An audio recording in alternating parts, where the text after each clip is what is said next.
এই যে শোনো, আমি শাকিব খানের মতো তোমাকে রেখে অন্য কোনো মেয়ের দিকে তাকাবো না। আবার বাপ্পারাজের মতো তোমাকে কখনোই আমার জীবন থেকে হারাতে দিব না। আমি সালমান শাহের মতো সহজেই তোমার মনে জায়গা করে নিতে চাই। তুমি আমাকে আরফিন শুভর মতো বিশ্বাস করতে পারো। আমি জুবানের মতো তোমাকে কখনো মন খারাপ হতে দিব না। মোশাররফ করিমের মতো সবসময় তোমাকে হাসি খুশি রাখবো। তোমার মিশা সওদাগরের মতো অনেক বেশি রাগ হলে তুমি কাজী মারুফের মতো আমায় গালি দিও।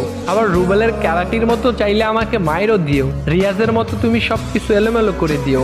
আমি জাম্বুর মতো প্রতিশোধ না নিয়ে চঞ্চল চৌধুরীর মতো সবকিছু গুছিয়ে নিব। তবে তোমাকে নিয়ে কেউ বাজে কথা বললে আমি তাহসানের মতো চুপচাপ বসে থাকবো না, বরং মান্নার মতো মাথা গরম করে সাথে সাথেই তার প্রতিশোধ নিয়ে নিব। আমি হয়তো মুশফিকুর ফারহানের মতো গুছিয়ে কথা বলতে পারি না, তবে আমি অপূর্বর মতো গুছিয়ে তোমাকে ভালোবাসবো। আমি হয়তো সিয়ামের মতো দেখতে অনেক বেশি কিউট না, আবার অনন্ত জলিলের মতো অনেক বড় লোকও না। আমি হয়তো দেখতে ডিপজলের মতো এই কালো, আবার জসিম খানের মতো এই গরিব, তবে আমি আফরান নিশোর মতো আমার সর্বোচ্চ দিয়ে তোমাকে ভালোবাসবো। আমি নায়করাজ রাজ্জাকের মতো জীবনের শেষ দিন পর্যন্ত শুধু এবং শুধুই তোমাকেই ভালোবেসে যাব।